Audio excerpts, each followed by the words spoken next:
अस्सलाम वालेकुम। सर्दियों के मौसम में क्योंकि नमूनिया के होने के चांसेस ज़्यादा होते हैं तो हम नमूनिया पे आज बात करते हैं और हम आपको इतने सादा अल्फाज में बताएंगे कि आप खुद डिसाइड कर सकेंगे कि अगर आपके घर में किसी को नमूनिया हो जाता है तो उसका इलाज आपने किस तरह से करना है।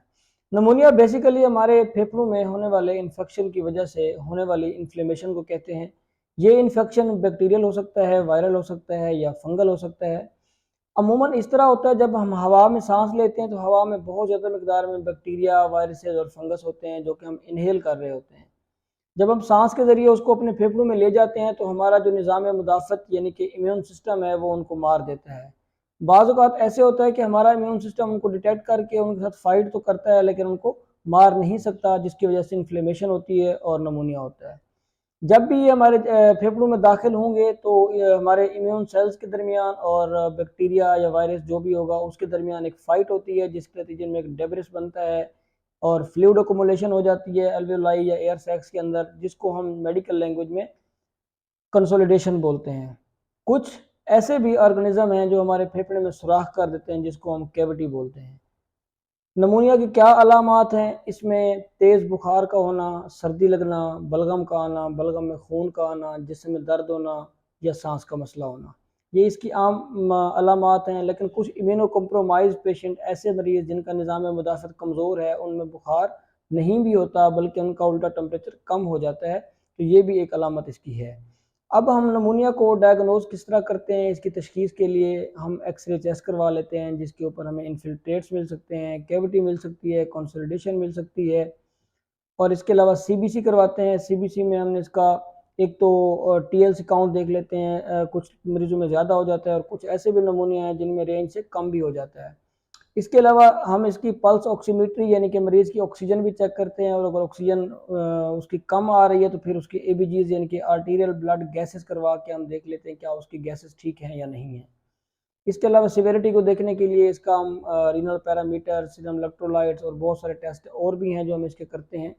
तो इसकी सिविरिटी को हम किस तरह से डिसाइड करते हैं कि कितनी शिद्दत का नमूनिया है? उसके लिए बहुत सारे स्कोरिंग सिस्टम बनाए हुए हैं, पीएसआई स्कोरिंग है, कर्व 65 है और भी बहुत सारे हैं, लेकिन जो सिंपल है वो कर्व 65 है। अगर आप इसको समझ लेंगे तो आप घर बैठे अपने मरीज़ का सिविरिटी इंडेक्स खुद निकाल के फैसला कर सकते हैं कि आपके मरीज़ को इलाज की ज़रूरत अस्पताल में है या घर में इलाज हो सकता है। कर्व 65 होता है CURB कर्व और 65 सी से कंफ्यूजन बनती है यानी कि मरीज को कंफ्यूजन होती है, वो डिसोरिएंटेड होता है, बातें ठीक तरह से नहीं कर रहा होता। यू से यूरिया बनता है, हमने उसका ब्लड में यूरिया देखना होता है, 7 मिलीमोल से ज़्यादा हो तो उसका भी एक स्कोर बन जाता है। रेस्पिरेटरी रेट देखना होता है कि 1 मिनट में कितनी दफ़ा सांस ले रहे हैं।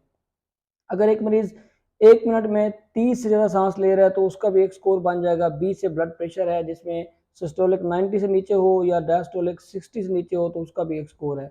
65 एज है, अगर 65 ईयर से ज़्यादा एज का मरीज है तो उसका भी एक स्कोर।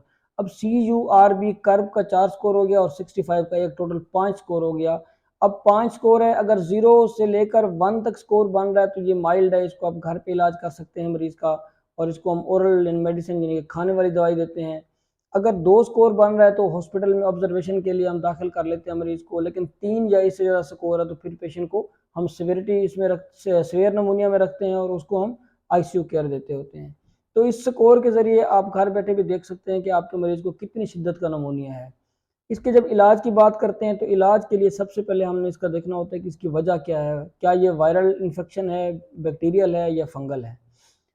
अगर ये जो भी इसका ऑर्गेनिज्म आपको सस्पेक्ट आप कर रहे होंगे उसके अकॉर्डिंग आप इलाज करेंगे। जैसा कि कोविड-19 कोरोना वायरस पिछले कुछ अर्सा पहले आया था और उसने बड़ी जानें ली भी हैं और उसने बड़ा शदीद नमूनिया काज किया था। इसके अलावा इन्वेस्टिगेशन में एक चीज़ मैं मिस कर गया हूँ, वो होता है कल्चर, स्पुटम कल्चर, यानी कि जो बलगम मरीज का आ रहा है तो उसको हमने टेस्ट करवाना होता है कि उसमें कौन सा ऑर्गेनिज्म है। वो भी हम करवा लेते हैं, वो वैसे सीवियर नमूनिया में हम करवाते हैं, अदरवाइज जो होम ट्रीटमेंट ले रहे हैं उनमें ज़रूरत नहीं होती उसकी। तो इलाज के लिए एक तो आपको बताया जो उसकी वजह होगी उसके मुताबिक इलाज करेंगे। जैसे बैक्टीरियल है तो आपने उसको एंटीबायोटिक देना है, वायरल है तो आपने उसको एंटीवायरल ड्रग्स देनी है, या फिर फंगस है तो एंटी फंगल। और इसके अलावा आपने पेशेंट को जो केयर देनी है वो उसका बीपी और बाकी जो ऑर्गन्स वगैरह डैमेज ना हो, हर चीज़ पर नज़र रखनी होती है, ऑक्सीजन पर नज़र रखनी होती है। अगर ऑक्सीजन कम है तो ऑक्सीजन लगानी है आपने। तो ये एक्स्ट्रा चीज़ें जो पेशेंट की केयर में हैं। इसके अलावा फिजियोथेरेपी का बहुत ज़्यादा रोल है। जब पेशेंट के फेफड़े में कहीं भी पीप या बलगम इकट्ठी हो जाती है, कंसोलिडेशन बन जाती है, तो बलगम को बाहर निकालने के लिए एक एक्सरसाइज करवाई जाती है, फिजियोथेरेपी करवाई जाती है, वो बहुत इंपॉर्टेंट है। इसके अलावा पेचीदगियों की बात करें कि अगर हम इलाज नहीं करवाते तो क्या नुकसान हो सकता है, तो इसमें रेस्पिरेटरी फेलियर में आपका मरीज जा सकता है, जिसमें आपको खुदा न खास्ता वेंटिलेटर की ज़रूरत पड़ सकती है।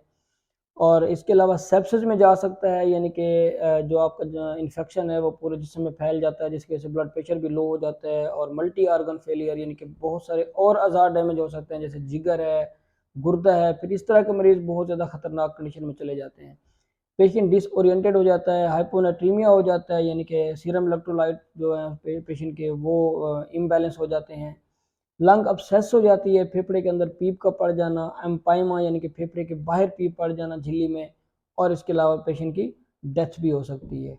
तो नमूनिया का बर वक्त इलाज बहुत ज़रूरी है। ये बहुत इंपॉर्टेंट बातें आपसे शेयर करना ज़रूरी थी। इसके अलावा अच्छी अच्छी वीडियोज़ देखने के लिए हमारा चैनल सब्सक्राइब करें और वीडियो को लाइक करें। बहुत शुक्रिया।